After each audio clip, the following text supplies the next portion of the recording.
ആനയെന്ന് കേട്ടാലും പൂരമെന്ന് കേട്ടാലും ലോകത്തിന്റെ ഏത് കോണിലുമുള്ള മലയാളികളുടെ മനസ്സിലേക്ക് ആദ്യം ഓടിയെത്തുന്ന ഓർമ്മയും ദൃശ്യവും തൃശൂർ പൂരക്കാഴ്ചകളുടേതായിരിക്കും.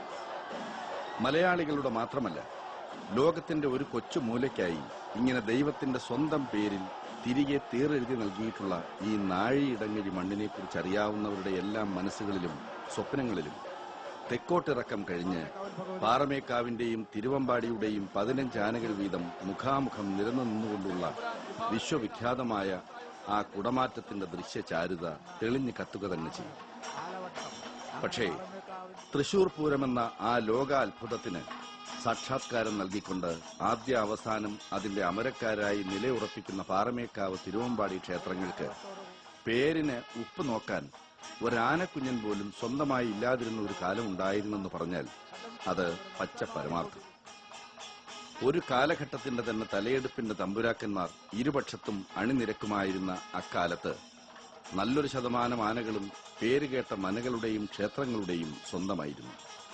ഒരിക്കൽ ദേവമേള എന്നറിയപ്പെട്ടിരുന്ന ആറാട്ടുപുഴ പൂരത്തിന്റെ അനേകം ചെറുപൂരങ്ങളിൽ ഒന്ന് മാത്രമായിരുന്ന തൃശൂർ പൂരം പിന്നെ ആറാട്ടുപുഴ പൂരത്തിന്റെ അതിരുകളും വരുതികളും കടന്ന് പൂരങ്ങളുടെ പൂരമായി വളർന്നു. എങ്കിലും പൂര നടത്തിപ്പുകാർക്ക് സ്വന്തമായി ഒരു ആനയില്ല എന്ന പരിമിതി അഥവാ പരാധീനത ഇതിനകം വേണ്ടപ്പെട്ടവരുടെ ഉള്ളിൽ ചെറിയൊരു വിങ്ങലും വീർപ്പുമുട്ടലുമായി വളരാൻ തുടങ്ങിയിട്ട് കാലമേറെ കഴിഞ്ഞിരുന്നു. അതെ, പൂര നടത്തിപ്പുകാരായ പാറമേക്കാവ് തട്ടകത്തിന്റെ കാലങ്ങളായുള്ള കാത്തിരിപ്പിന്റെ സ്വപ്ന സാക്ഷാത്കാരം. പൂരനഗരി എന്ന സാംസ്കാരിക തലസ്ഥാനത്തേക്ക് കുഞ്ഞിക്കാലടികൾ വെച്ച് ആദ്യമായി നടന്നുവന്ന കുട്ടിക്കൊമ്പൻ.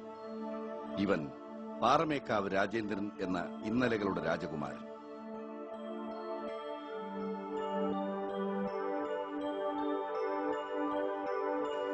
ആനക്കമ്പക്കാരായ ഒരു ജനത തങ്ങളുടെ നെഞ്ചും കൂട്ടിനകത്തും ഹൃദയക്ഷേത്രത്തിലും പ്രതിഷ്ഠിച്ച് കയ്യോ വളരുന്നു കാലോ വളരുന്നു എന്ന മട്ടിൽ കണ്ണിൽ എണ്ണയൊഴിച്ച് കാത്തിരുന്ന് പോറ്റി വളർത്തിയ ആനക്കേമൻ.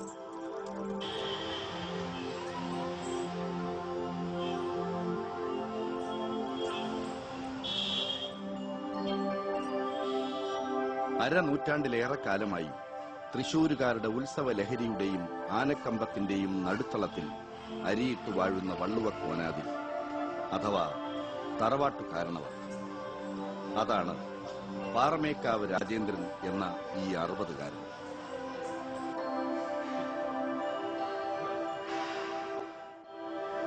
പാറമേക്കാവ് തട്ടകത്തിന് സ്വന്തമായി ഒരാനയില്ലെന്ന പോരായ്മ ഇത്തിരി വലിയൊരു പോരായ്മ തന്നെയാണെന്ന തിരിച്ചറിവിൽ എത്ര കഷ്ടപ്പാട് സഹിച്ചിട്ടായാലും ആ കുറവ് നികത്തണമെന്ന് ദൃഢനിശ്ചയമെടുത്തതും അതിനായി മുന്നിട്ടിറങ്ങിയതും അന്ന് പാറമേക്കാവ് ക്ഷേത്രം മേൽശാന്തിയായിരുന്ന കിഴക്കുംപാട്ടുകര വേർനാട്ട് പാച്ചു നമ്പൂതിരിയായിരുന്നു.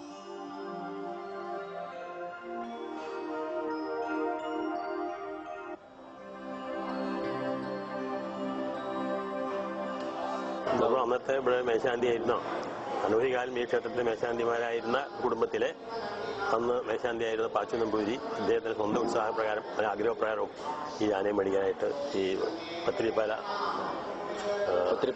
പലാഞ്ചേരി മനയ്ക്ക് പോയി അതാ അങ്ങനെ കണ്ട് ഏർപ്പാട് ചെയ്തത്. അദ്ദേഹം 5000 രൂപയ്ക്ക് മേടിച്ചതാണ്. 5000 രൂപയ്ക്ക് അന്ന് മേടിച്ചതാണ്. ഈ മേൽശാന്തിയുടെ ഒരു മുൻകൈ അദ്ദേഹം തന്നെ മുൻകൈയിൽ പോയതും ആ ഫോട്ടോ മുമ്പ് കാണാം. അതെ അതെ. പിന്നെ അവിടുന്ന് കുറച്ച് ആളുടെ അല്പമൊക്കെ ഉണ്ടാക്കി കൊടുക്കാൻ ശ്രമിച്ചു. ദേവസ്വം കുറച്ച് കൊടുത്തു. വലിയ സാമ്പത്തിക സ്ഥിതി ഇല്ല ഇവിടെ.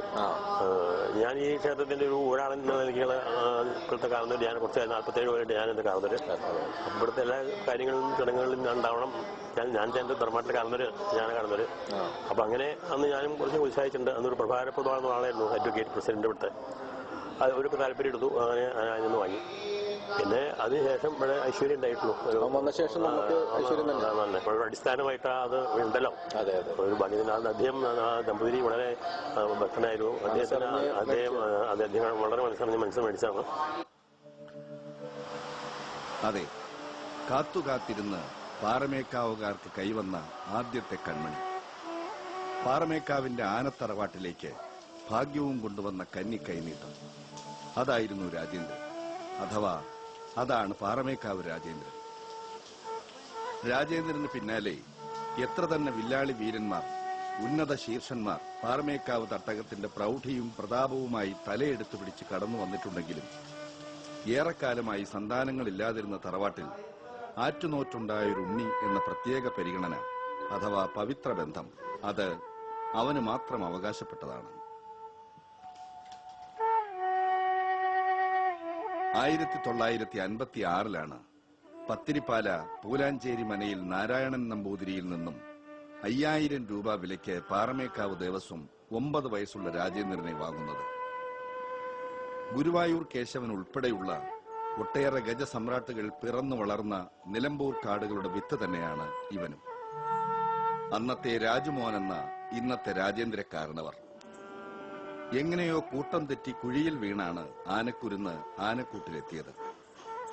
കാട്ടിൽ നിന്നും നാട്ടിലേക്കുള്ള പറിച്ചുനടലുമായി പൊരുത്തപ്പെടാൻ പക്ഷേ രാജുമോന് ഏതാനും ആഴ്ചകളുടെ ആവശ്യമേ ഉണ്ടായിരുന്നുള്ളൂ. അത് കഴിഞ്ഞപ്പോൾ പിന്നെ കാര്യങ്ങളുടെ കടിഞ്ഞാൺ അവനങ്ങ് ഏറ്റെടുക്കുകയായിരുന്നു. ക്ലാസ്സിൽ മാഷ് കേട്ടെഴുത്തിട്ടാൽ നിമിഷങ്ങൾക്കകം 10ൽ 10 ശരിയാക്കി വെരി ഗുഡ് മേടിച്ചു കഴിഞ്ഞ് പിന്നെ മറ്റു കുട്ടികളുടെ സ്ലേറ്റുകൾ നോക്കി മാർക്കിടാൻ മാഷിനെ സഹായിക്കുന്ന ചില മിടുക്കൻ വേന്ദ്ര കുട്ടപ്പന്മാരെ പോലെ ഡബിൾ പ്രൊമോഷൻ വാങ്ങിക്കൊണ്ടായിരുന്നു അവന്റെ അധ്യയനം. പഠിപ്പ് കഴിഞ്ഞ് ആനപ്പന്തയിൽ നിന്നിറങ്ങാൻ അവന് 1-2 വർഷം തന്നെ അധികവുമായിരുന്നു. ശ്രീകൃഷ്ണപുരം നെടുമ്പുള്ളി മനക്കാരാണ് അവനെ നിലമ്പൂർ ആനക്കൂട്ടിൽ നിന്നും കൈയേറ്റുകൊണ്ടുപോയത്. ഒരു നേരത്തെ പൂജയ്ക്കുള്ള അത്യാവശ്യം തന്ത്രമന്ത്രങ്ങളും പൂജാവിധികളും ഒക്കെ പഠിച്ചെടുത്ത് 2 വർഷം അങ്ങനെ അവിടെ കൂടി. അത് കഴിഞ്ഞാണ് നെടുമ്പുള്ളി മനക്കാരിൽ നിന്നും പൂലാഞ്ചേരി മനക്കാർ അവനെ ഏറ്റുവാങ്ങുന്നത്.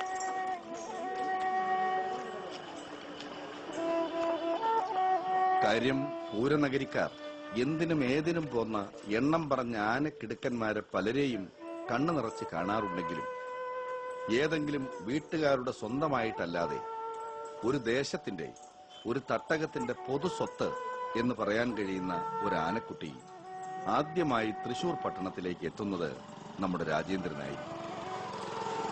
ആനയും പൂരവും ആനക്കമ്പവും ഒക്കെ ആത്മാവിൽ പച്ച കുത്തിക്കൊണ്ട് നടക്കുന്ന തൃശ്ശിവപേരൂരുകാർക്ക് വികൃതി തരത്തിന് കൈയും കാലും വെച്ച ആ ബിരുദൻ ശംഖുവിനെ ബോധിച്ചില്ലെങ്കിലല്ലേ അത്ഭുതമുള്ളൂ.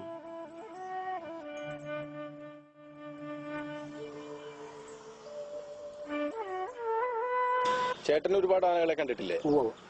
അല്ല, നല്ല ചേട്ടന് ഇഷ്ടപ്പെട്ട ഒരുപാട് ആനകൾ ഉണ്ടാവും. പണിയെടുത്തിട്ടുള്ള ആനകൾ വേറെ ഉണ്ട്. അങ്ങനെ നോക്കിക്കഴിഞ്ഞാൽ ഇവന്റെ ലക്ഷണങ്ങളില് ഒരു നല്ലൊരു നാടൻ ആനയാണല്ലോ. അതിൽ ഇവന്റെ ഏറ്റവും ഇഷ്ടപ്പെട്ട ലക്ഷണങ്ങൾ എന്തൊക്കെയാണ്? ഇവന്റെ ഏറ്റവും ഇഷ്ടപ്പെട്ട ലക്ഷണം ആ 2 ചെവിയാണ്. അതിന്റെ പ്രത്യേകത എന്താ ചേട്ടന്റെ? അത് ഇന്നിപ്പോ ചെറുകടയില് ഇവന്റെ ചെവി ഗുരുവായൂർ കേശവനാ എനിക്ക് കൊടുക്കും. ആണ് ഈ തലക്കുന്നിൽ നിന്ന് ഒരടി അരടി താഴെയുള്ള ഒരു ചെവി അല്ലേ? അല്ലല്ല, ആ ചെവിക്ക് ഒരു അഴക് വേറില്ല. പൊട്ട മുറിയോ ഒന്നുമില്ല. ഇത്രയും പ്രായം കൂടി ഒരു ആനന്റെ ചെവി ഇങ്ങനെ പൊട്ടുമുറിയുള്ള ഒരു പല ആനകളുടെ ചെവിയും പൊട്ടും മുറിച്ചിട്ടുണ്ടാവും. അതെല്ലാം ഇതൊന്നുമില്ല. അത് ഗുരുവായൂർ കേശവന് മാത്രമേ ഉണ്ടായിരുന്നുള്ളൂ. പിന്നെ തലക്കുന്നിൽ നിന്ന് കുറച്ച് താഴോട്ട്, കുറച്ച് കൂടുതൽ താഴോട്ട്. പിന്നെ പ്രായം കൂടിയതുകൊണ്ട് ഈ കണ്ണക്കുഴി ഉണ്ടല്ലോ, അത് കണ്ടതാണ് കുഴിഞ്ഞിട്ടുണ്ട്. അത് നമ്മൾ ഭക്ഷണത്തിന്റെ വേറെ എന്ത് ചെയ്താലും. പക്ഷെ ഇവന്റെ നായകാലത്ത് ഇവനൊരു സിംഹം തന്നെ ആയിരുന്നല്ലേ? ആ സിംഹം എന്ന് പറയുന്നതായിരിക്കും രാജേന്ദ്രൻ എന്ന് പറയും. രാജേന്ദ്രൻ തന്നെ ഇവൻ ഈ ലോകം മുഴുവൻ ഓടിയിട്ടുണ്ട്, ചെറുപ്പത്തിൽ ഓടിയിട്ടുണ്ട്. ഇവനെ ഇവിടുത്തെ നല്ല ഓട്ടക്കാരനായിരുന്നു. അഴിച്ച അന്ന് ഓടിപ്പോത്രേ. ഇവൻ തൃശ്ശൂർ ജില്ല നമ്മുടെ ഈ തൃശ്ശൂർ റൗണ്ടിൽ വരുന്ന ആദ്യത്തെ ആനക്കുട്ടി ഇവനാണ്. അന്ന് ചേട്ടൻ ഇവൻ ആനക്കുട്ടിയെ അന്ന് ആനപ്പണിക്ക് ഇറങ്ങിയിട്ടില്ല. വന്നിട്ടില്ല. ചേട്ടൻ ആദ്യം ഇവനെ കാണുന്ന എത്ര? ഞാൻ ആദ്യം കാണുമ്പോൾ ഇതിന്റെ 8 അടി ഉണ്ട്. 8 അടി ഉണ്ട്. എത്ര വയസ്സ് കാണും ഇവനെന്ന്? അന്ന് അവനൊരു 15-20 ഉള്ളൂ. അപ്പൊ ആ കാലം മുതൽ കണ്ടിട്ടുണ്ട്. അന്ന് മനസ്സ് വിചാരിച്ചിട്ടുണ്ട് എന്തെങ്കിലും ഇവന്റെ ഒരു പണിക്കാരനാകും ആകണമെന്ന് വിചാരിച്ചിട്ടാണ് ആയത്. ഇവന് ഇഷ്ടമായിരുന്നു, നല്ല ഇഷ്ടമാണ് ഇവനെ. അല്ല, ഇവന് ഇത്ര ഓട്ടക്കാരനാണ്, പ്രശ്നക്കാരനാണ്, അത്യാവശ്യം പീറ്റൂഷയുടെ സ്വഭാവം ഉണ്ടെന്നൊക്കെ സംഭവം. അതുകൊണ്ട് നോക്കി നമുക്ക് കാര്യമില്ലല്ലോ. ഒരു ആന ഓടണോ അല്ലെ ഒരു ആനക്കാരനെ കുത്തണോ വണ്ടി കുത്തണോ അത് പറഞ്ഞ് പേടിച്ചിട്ട് നമുക്കൊരു കാര്യം ചെയ്യാൻ പറ്റില്ല. നമ്മൾ ഈ തൊഴിലെടുത്ത് പഠിച്ചത് കൊണ്ട് ആ തൊഴിലിനെ നമ്മൾ എടുക്കും. അപ്പൊ നമ്മളൊരു പ്രശ്നമില്ലാത്തൊരു പാവാനയുടെ കൂടെ നടക്കാനായിരിക്കും ഇഷ്ടം? അത്യാവശ്യം ഞാൻ പറയാത്ത പാവാന്റെ കൂടെ നിന്ന് തൊഴിൽ പഠിക്കരുത്. നല്ല കടുപ്പുള്ള ആന്റെ കൂടെ നിന്ന് തൊഴിൽ പഠിക്കണം. 6 പതിറ്റാണ്ടോളം നീളുന്ന ജീവിതയാത്രക്കിടയിൽ എത്രയെത്ര പാപ്പാന്മാർക്കാണ് രാജേന്ദ്രൻ വഴിയും വഴികാട്ടിയുമായിട്ടുള്ളത്, പണി പഠിപ്പിച്ചു കൊടുത്തിട്ടുള്ളത്.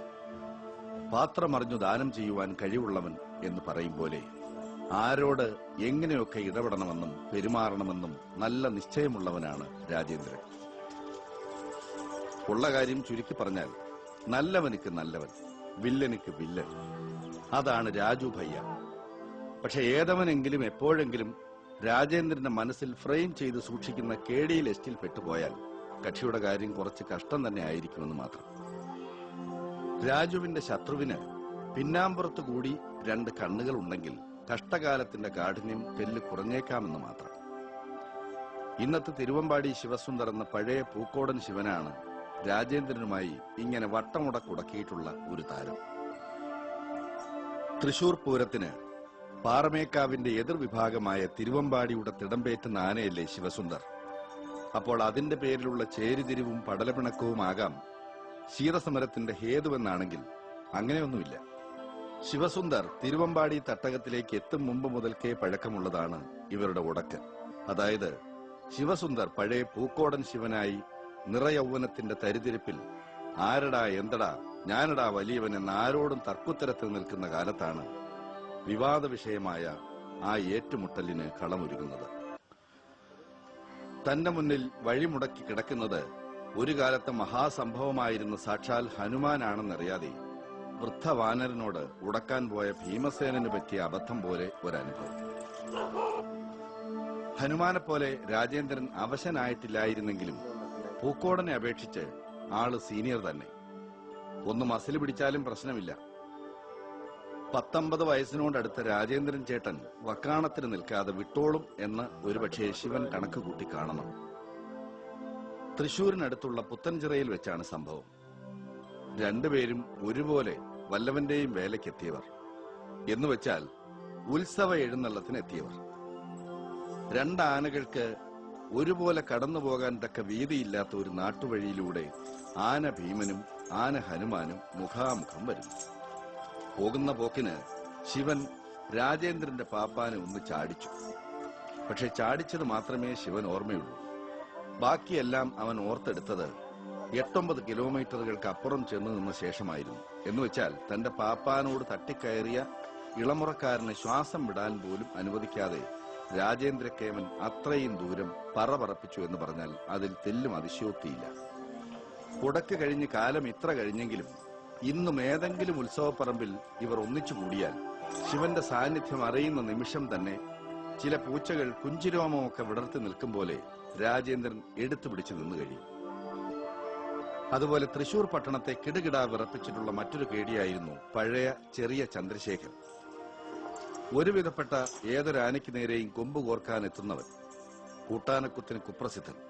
പക്ഷെ അവനും ഏതെങ്കിലും ഒരു ആനയുടെ മുന്നിൽ മുട്ട് വിറച്ചിട്ടുണ്ടെങ്കിൽ അത് രാജേന്ദ്ര പെരുമാളിന് മുന്നിൽ മാത്രം. ഒരാളെ ഈ പറഞ്ഞ പോലെ ഇവിടെ വെച്ച് തെറ്റിയപ്പോ മറ്റേ ആനക്കാരുടെ ഇടയിൽ ഒരാൾ നിന്ന സമയത്ത് പഴക്കൊല്ലം കൊണ്ട് ചെന്നപ്പോ പണ്ട് അതായത് ഏറ്റവും നമ്മുടെ ഇടക്കഴിയൂർ വെച്ചിട്ട് ആന കൈവിട്ട് നിൽക്കുന്ന സമയത്ത് ദേവസ്വത്തില് ദിവസവും കാണുന്ന ഒരു പഴയൊരു ശങ്കരൻ നായർ എന്ന് പറഞ്ഞിട്ട് പിന്നെ ശങ്കരൻ നായർ. അപ്പൊ അദ്ദേഹം ദിവസം പഴം ഈ ഓരോരുത്തരും ഓടിയപ്പോ എന്റെ കയ്യിൽ നിന്ന് പഴം ചോറ് മേടിച്ച് കഴിച്ചിരുന്നതാണ്. അപ്പോഴാണ് കമന്റ് വന്നപ്പോഴാണ് പിന്നെ പ്രശ്നമായത്. അവിടെ വെച്ചത് എങ്ങനെയാണ് സംഭവിച്ചത്? അത് ഇതേമാതിരി ആനയെ വിളിച്ച് ആനക്കാര് ഒരു ചങ്ങലയൊക്കെ ഒന്ന് കൊടുക്കാൻ വേണ്ടിട്ട് ഒരു പാലത്തിന്റെ സൈഡിൽ അടിയിൽ ഇരുന്നിട്ട് ഇങ്ങനെ നിൽക്കുന്ന സമയത്ത് ഈ ശങ്കരനാരെ ഒരു പഴക്കൊല കൊടുത്തേക്കുന്നത്. അപ്പൊ ശങ്കരനാര് നിൽക്കുന്ന ഒരു തോടിന്റെ അങ്ങേ ഭാഗത്ത് ഇപ്പുറത്ത് വേറെ ഇതുണ്ട്. അയാൾ അവിടെ കയറി ചെന്ന് പഴമൊക്കെ കൊടുത്തു. എല്ലാ പഴവും മേടിച്ചുകൊണ്ടിരിക്കുന്ന സമയത്ത് ആനക്കാര് ചങ്ങലയും കൊണ്ട് വരികയാണ്. ഈ വരുന്ന സമയത്ത് എന്ത് വെച്ചെങ്കിൽ പഴക്കൊല മാറ്റി വെച്ച് ശങ്കരനാരെ എടുത്തിട്ട് അദ്ദേഹത്തിന്റെ ഒരു ഇൻസ്ട്രക്ഷൻ കിട്ടില്ല എന്നുള്ള ഒരു സ്ഥലത്തേക്ക് മാറ്റി വെച്ചു. അതായത് ഈ തോടിന്റെ അപ്പുറത്തേക്ക് അങ്ങനെ ഒന്നും ചെയ്തില്ല, എടുത്ത് പുറത്തേക്ക് വെച്ചു. ആനക്കാരുടെ പിന്നാലെ ആനക്കാരുടെ പിന്നാലെ ചെല്ലാൻ വേണ്ടി ഇദ്ദേഹം തടസ്സമാകരുത്, ഇദ്ദേഹത്തിന് കുഴപ്പമൊന്നും ഉണ്ടാവുകയും ചെയ്യരുത് എന്നുള്ള ഉദ്ദേശത്തോടു കൂടിയാണ് ഇദ്ദേഹത്തെ എടുത്ത് മാറ്റി വെച്ചത് അല്ലേ? അങ്ങനെ ഒരു പ്രത്യേക സ്വഭാവങ്ങളൊക്കെ വേണുണ്ട്.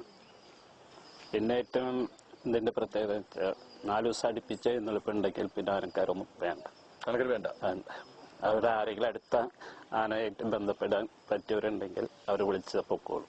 അവിടെ ചിട്ടയിലൊക്കെ അങ്ങനെ ഇഷ്ടം. ഉത്സവത്തിന് ഇടയ്ക്ക് വലിയ കുഴപ്പമൊന്നും ഉണ്ടാക്കാറില്ല.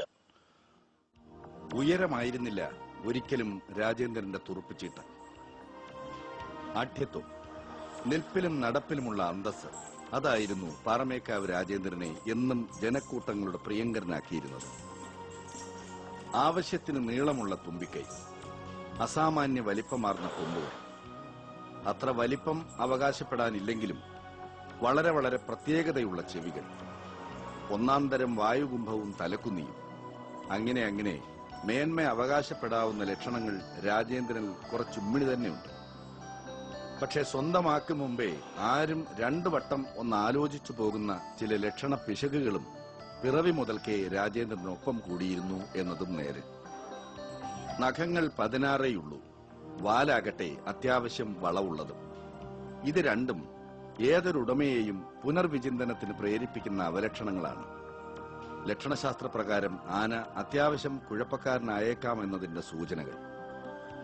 എങ്കിലും എല്ലാ ലക്ഷണ തികവുകൾക്കും ലക്ഷണ പിശകുകൾക്കും അപ്പുറം കറതീർന്ന ആനക്കമ്പക്കാരും പ്രഗത്ഭരായ ആനപ്പാപ്പാന്മാരും ഒരേ സ്വരത്തിൽ അഭിപ്രായപ്പെടുന്ന വലിയൊരു പ്രത്യേകത എന്തെന്നാൽ അത് ആനകളിലെ എക്കാലത്തെയും വലിയ പ്രത്യക്ഷ ദൈവം എന്ന് വിളിക്കാവുന്ന സാക്ഷാൽ ഗുരുവായൂർ കേശവനുമായുള്ള അസാമാന്യ രൂപസാദൃശ്യമാണ്. മറ്റ് ലക്ഷണങ്ങളൊന്നും കണ്ടുപിടിക്കാത്തവരും അറിയാതെ തന്നെ ശ്രദ്ധിച്ചു പോകുന്ന മറ്റൊരു പ്രത്യേകത കൂടി രാജേന്ദ്രനുണ്ട്. കാര്യമായ ഉടൽനീളമുള്ള രാജേന്ദ്രന്റെ മുതുകിലെ വെളുവെളുത്ത പാടുകൾ, അല്ല പാണ്ടുകൾ. ഇതെന്തു പറ്റിയതാ രാജേന്ദ്ര? വല്ലതുമൊക്കെ വാരി തേച്ച് ഇങ്ങനെ വെളുക്കാൻ തേച്ച പാണ്ടുമായി നടക്കേണ്ട വല്ല കാര്യവും ഉണ്ടോ എന്ന് ചോദിച്ചാൽ ആദ്യമായും അവസാനമായും രാജേന്ദ്രൻ ഉടക്കുന്നത് ഒരേ ഒരാളോട് മാത്രമായിരിക്കും. സാക്ഷാൽ ലീഡർ കെ കരുണാകരനോട്. കരുണാകരൻ എന്ന ചാണക്യന് രാഷ്ട്രീയത്തിൽ ഒളിഞ്ഞും തെളിഞ്ഞുമൊക്കെ ശത്രുക്കളുടെ ഒരു നീണ്ട നിര തന്നെ ഉണ്ടാവാം. പക്ഷെ രാഷ്ട്രീയ മോഹങ്ങൾ യാതൊന്നുമില്ലാത്ത ഒരു ആനയ്ക്ക് കരുണാകർജിയുമായി ഉടക്കു വരാനുള്ള കാരണം എന്തെന്ന് അന്വേഷിച്ചാൽ അതൊരു കഥ തന്നെയാണ്. കഥ നടക്കുന്നത് 2 പതിറ്റാണ്ടുകൾക്കപ്പുറമാണ്. ഇന്ദ്രപ്രസ്ഥം എന്ന തലസ്ഥാന നഗരി ലക്ഷ്യമാക്കി കുതിച്ചുപായാൻ തയ്യാറായി തൃശൂർ റെയിൽവേ സ്റ്റേഷനിൽ ഒരു ട്രെയിൻ സിഗ്നൽ കാത്തുകിടക്കുന്നു. പക്ഷെ യാത്രക്കാർ കയറിക്കൂടിയിരിക്കുന്നത് പാസഞ്ചർ ട്രെയിനിലല്ല, മറിച്ച് ഗുഡ്സ് ട്രെയിനിലാണെന്ന് മാത്രം. ആ ഗുഡ്സ് ട്രെയിനിലെ യാത്രക്കാർ ഒരു പറ്റം ആനകളായിരുന്നു. നൂറ്റാണ്ടിലൊരിക്കൽ മാത്രം സംഭവിക്കാവുന്നത് എന്ന് ധൈര്യമായി പറയാനാവും വിധമുള്ള ആ അപൂർവ യാത്രയുടെ ലക്ഷ്യം ഒന്നേ ഒന്ന്, ഡൽഹി ഏഷ്യാഡ്. ഡൽഹി ഏഷ്യാഡിന് കേരളത്തിന്റെ വക പാരിതോഷികമായി നെറ്റിപ്പട്ടം കിട്ടിയ ഗജവീരന്മാരെ അണിനിരത്താൻ രണ്ടും കൽപ്പിച്ച് മുന്നിട്ടിറങ്ങിയത് അന്നത്തെ മുഖ്യമന്ത്രിയായിരുന്ന ലീഡറായിരുന്നു. യാത്രക്കാരുടെ കൂട്ടത്തിൽ നമ്മുടെ രാജേന്ദ്രനും പെട്ടു. ഫലമോ ജീവിതത്തിൽ അന്നേ വരെ ഒരു ലോറിയിലേക്ക് പോലും കാലെടുത്തു വെച്ചിട്ടില്ലാത്ത രാജേന്ദ്രനെ എല്ലാവരും ചേർന്ന് ഉന്തിത്തള്ളി ഓപ്പൺ വാഗണിലേക്ക് കയറ്റുന്നു. പക്ഷേ ട്രെയിൻ അനങ്ങി തുടങ്ങിയതോടെ രാജേന്ദ്രൻ മാത്രമല്ല, നല്ലൊരു ശതമാനം ആനകളും പേടിച്ചരണ്ട് വലിയ വായിൽ അലറി വിളിക്കാൻ തുടങ്ങി. ചിലരൊക്കെ കെട്ടുകൾ പൊട്ടിച്ച് ട്രെയിനിൽ നിന്നും പുറത്തു ചാടാനുള്ള ഭഗീരഥ പ്രയത്നത്തിലുമായി. ഒടുവിൽ ബന്ധപ്പെട്ടവർ അങ്ങനെ ഒരു തീരുമാനത്തിലെത്തി: ഭയങ്കര പ്രശ്നക്കാരെയൊക്കെ കുത്തിവെച്ചു മയക്കുക. ഇങ്ങനെ രാജേന്ദ്രനെ പോലുള്ള ചില ആനകൾക്ക് ഒന്നല്ല പലവട്ടം കുത്തിവയ്പെടുക്കേണ്ടി വന്നിട്ടുണ്ടാവാം. അത് കയറി വണ്ടി പുറപ്പെട്ട് കുറച്ച് ദൂരം ഏതാണ്ട് നമ്മളൊരു തമിഴ്നാട് ഏരിയക്ക് കടക്കുന്ന ആ സമയത്തുള്ള ആനയ്ക്ക് വല്ലാത്തൊരു വിമ്മിഷ്ടം നിൽക്കാനുള്ളത്, അങ്ങനെ വണ്ടി ഇളകിക്കൊണ്ടിരിക്കുന്ന ഇത്, പിന്നെ പാലങ്ങള്, ഇതൊക്കെ കൂടി പേടിക്കലും. പിന്നെ ഒരു വണ്ടിയിലും കയറിയിട്ടില്ല. ഇല്ല, ഈ ബീഹാറിൽ നിന്ന് കൊണ്ടുവന്നപ്പോ അത് നാടനാനയാണല്ലോ. അപ്പൊ ആ സമയത്ത് ആന ഇതിന്റെ പൈപ്പ് കൊണ്ടുള്ള ഫ്രെയിംസ് ഒക്കെ പിന്നെ അതൊക്കെ തള്ളി വളച്ചു ട്രെയിനില്. അപ്പം ഏതാണ്ട് പോത്തന്നൂര് കോയമ്പത്തൂർ ആ ഏരിയ എത്തിയപ്പോ പിന്നെ വണ്ടി നിർത്തി പിന്നെ ഇഞ്ചക്ഷൻ കൊടുക്കുകയുണ്ടായി. അത് 5-10 ആനകൾക്ക് അങ്ങനെ കൊടുക്കണ്ടായിരുന്നു. പിന്നീട് അത് എന്താ വെച്ചെങ്കില് ഈ കാലാവസ്ഥ നല്ല വെയിലും ഉള്ള സമയമായത് കാരണം പെട്ടെന്ന് നനയ്ക്കണം. പക്ഷെ വെള്ളത്തിന്റെ ഇത് തമിഴ്നാട്ടിലേക്ക് കടന്നപ്പോഴേക്കും വെള്ളത്തിന്റെ പ്രശ്നം അങ്ങനെ അത് പോയി മടങ്ങി വന്നതിന് ശേഷമാണ് അവിടെ ചെന്നപ്പോ നല്ല മഞ്ഞുകാലമായിരുന്നു ഡൽഹി ചെല്ലുമ്പോഴും. അപ്പോഴൊന്നും ഇത് കണ്ടിരുന്നില്ല, നമ്മൾ അറിയുന്നില്ല. ഇവിടെ വന്ന് ആ ഇവിടുത്തെ കാലാവസ്ഥയ്ക്ക് ആയിട്ട് വന്നപ്പോഴേക്കും അത് കുറേശ്ശെ പൊട്ടി പഴുപ്പുമാരി വന്നു. അങ്ങനെ പിന്നെ ആ തൊലി കംപ്ലീറ്റ് പോവുകയാണ്. വീണ്ടും പിന്നെ കുറച്ച് കറുപ്പ് കയറിയെന്നോണല്ലേ. മുതുകിലൊരു പാണ്ട് കിട്ടിയെങ്കിൽ എന്താ? അതുകൊണ്ട് ഈ ഇട്ടാവട്ടം കേരളത്തിൽ പിറന്നു വളർന്ന ഒരു ആനത്താന് ഏഷ്യാഡ് കാണാനൊത്തില്ലേ? ഇന്ത്യയുടെ വിരിമാറിലൂടെ നെടുനീളത്തിലൊരു യാത്ര തരപ്പെട്ടില്ലേ എന്ന് മുതുകിലെ പാണ്ടിന്റെ പേരിൽ കളിയാക്കാനെത്തുന്ന കൂത്താനകളോട് രാജേന്ദ്രൻ ചോദിക്കുന്നുണ്ടാകാം. അതിന് ചേട്ടൻ എന്ത് കണ്ടു? ഇവിടുന്ന് അങ്ങോട്ടും അവിടുന്ന് ഇങ്ങോട്ടും ആനമയക്കി അടിച്ച് മുങ്ങസ്യ എന്ന് ഒറ്റ നിൽപ്പല്ലായിരുന്നോ എന്ന് തിരിച്ചു ചോദിക്കണമെന്ന് ചില ആനകൾക്കെങ്കിലും മനസ്സിൽ തോന്നും. എങ്കിലും തറവാട്ടുകാരനവരെ അത്ര പ്രകോപിപ്പിക്കുന്നത് ഗുരുത്വദോഷം മാത്രമല്ല, സ്വന്തം തടിക്കും കേടാണെന്ന തിരിച്ചറിവിൽ അവരെല്ലാം രാജേട്ടന് മുന്നിൽ പഞ്ചപുച്ഛമടക്കി നിൽക്കും. അല്ലാതെ എന്തു ചെയ്യും? വീരാധിവീരൻ രാജാധിരാജൻ രാജേന്ദ്രന്റെ കഥകൾ ഇവിടെ തീരുകയല്ല.